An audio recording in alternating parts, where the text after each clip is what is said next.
A continuación les mostraré los resultados de la simulación realizados para el punto número 4, en el cual se debía analizar un tipo de diodo en específico con características designadas por el docente. En este caso, me tocaron las características de un diodo de germanio tipo asimétrico de NP+, a una temperatura de 400 kelvins.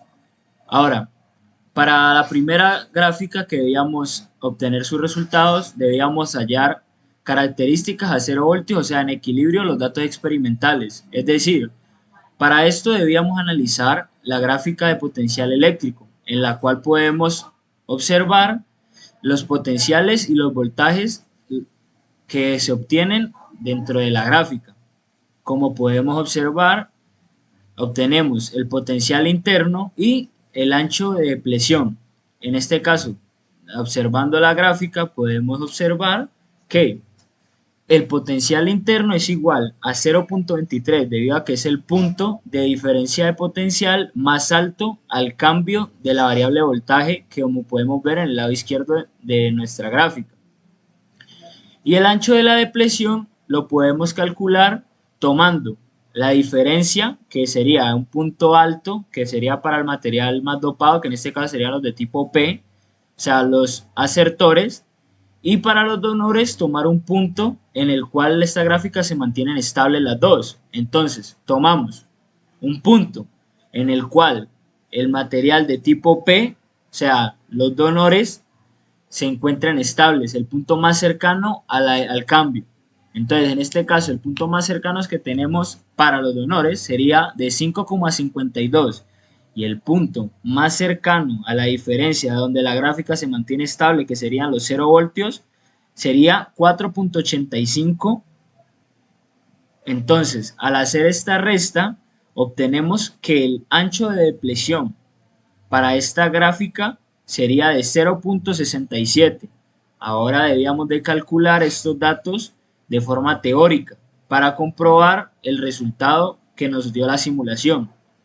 Bueno, primero tenemos aquí los cálculos correspondientes para el voltaje o potencial interno. Tenemos que hacer la constante de Boltzmann multiplicado por la temperatura en Kelvin sobre la carga del electrón multiplicado por el logaritmo natural de la concentración de asertores en el lado P y la concentración de donores en el lado N, dividido la concentración intrínseca de portadores en el semiconductor. Bueno, luego de realizar la operación obtenemos que tenemos un potencial interno para este ejercicio de 0.25.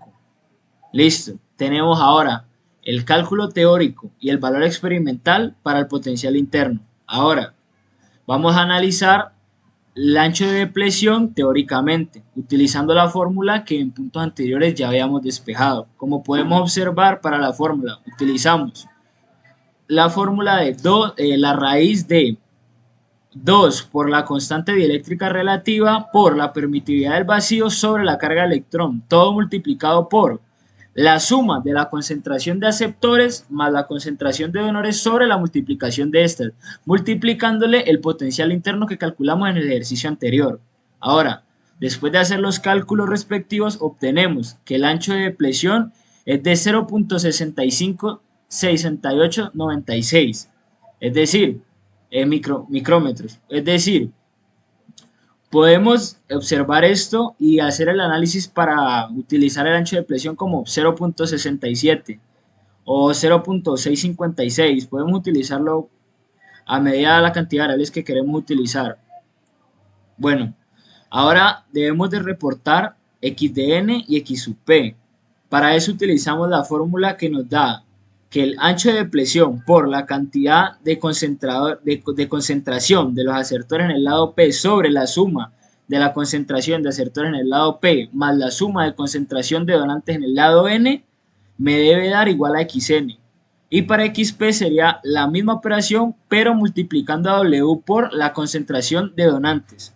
Entonces, al hacer estos cálculos obtenemos que x de n va a ser igual a 0.656 y x de p va a ser igual a 6.56 por 10 a la menos 4.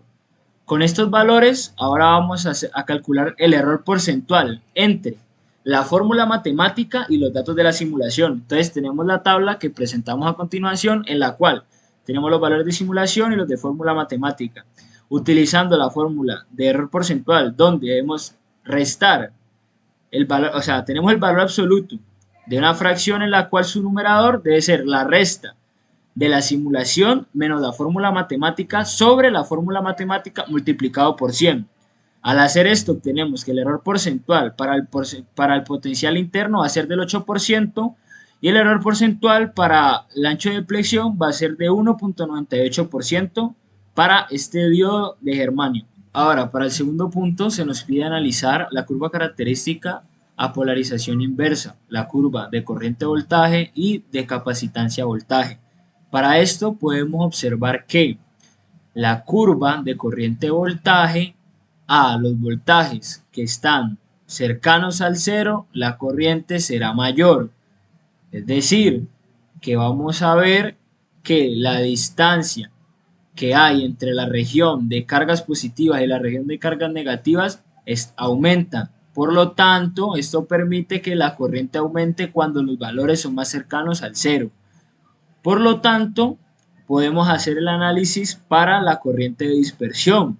La corriente de dispersión en este caso será igual a la corriente de dispersión en equilibrio, es decir, aquella corriente alcanzada en el punto donde se alcanza el máximo potencial negativo, es decir, en este caso serían los menos 5 voltios. Como podemos observar, la corriente para este punto sería de menos 411.259 amperios sobre centímetros cuadrados. A su vez, vemos la gráfica en una escala logarítmica en la cual obtenemos el mismo resultado. Vemos que a menos 5 voltios obtenemos menos 411.259 amperios sobre centímetros cuadrados, teniendo un cálculo aproximado para la corriente de dispersión. Esta curva logarítmica nos permite analizar mejor el cambio del voltaje dependiendo del cambio de la corriente dependiendo del voltaje que se utiliza. Ahora, la curva característica en polarización inversa de capacitancia-voltaje. Como podemos observar, al igual que en el caso anterior de corriente-voltaje, la capacitancia, cada vez que el valor del voltaje se acerca a menos 5, disminuye. Esto se debe a que la región de agotamiento se ensancha y la distancia efectiva entre la región de carga positiva y la región de carga negativa aumenta. Entonces, esto permite que la capacitancia disminuya a medida que va disminuyendo el voltaje. Ahora, se nos pide analizar dos puntos, donde la capacitancia es mayor, que sería en los 0 voltios, donde es de 4.88 por 10 a la menos 8 faradios sobre centímetros cuadrados. Y el punto de menor, que sería en donde vemos el menos 5 voltios, que sería aproximadamente de 7.057 por 10 a la menos 9 faradios sobre centímetros cuadrados. Ahora tenemos los datos arrojados por la simulación de la curva I y B en polarización inversa y para la CB en polarización inversa. Ahora debemos hacer el análisis para polarización directa a 1 voltio, la curva IB y la CV capacitancia-voltaje. Como observamos, a medida que el voltaje se acerca a 1, nuestra corriente aumenta, teniendo una corriente pico de 2760.37 amperios sobre centímetros cuadrados en el voltaje de 1 voltio. Ahora, para hallar la resistencia en serie, debemos de calcular la sección lineal de nuestra gráfica, calcular la pendiente, es decir, tomar dos puntos, hallar su diferencia y utilizarlos para hallar la resistencia en serie, debido a que en esta parte lineal es donde el diodo se comporta como una resistencia. Ahora vemos que la aproximación, tanto en la escala logarítmica como en la escala lineal, es muy parecida. Ahora, el cálculo para la curva CV, capacitancia-voltaje, observamos que tenemos varios cambios. Esto debido a que la capacitancia alcanza un valor máximo el cual no puede superar. Luego de alcanzar ese valor, disminuirá para luego estabilizar el sistema. En este caso podríamos ver un tipo de efecto túnel en el cual el diodo se comporta hasta un punto donde el voltaje alcanza un valor máximo y asimismo una capacitancia máxima y luego esta disminuye para estabilizarse. A su vez hacemos el análisis y obtenemos que la capacitancia mínima es de 8.15 por 10 a la menos 10 y la capacitancia máxima es de 4.17 por 10 a la menos 7. Y por último tenemos los datos obtenidos por la simulación, tanto para la curva I sub V en polarización directa y la CV en polarización directa.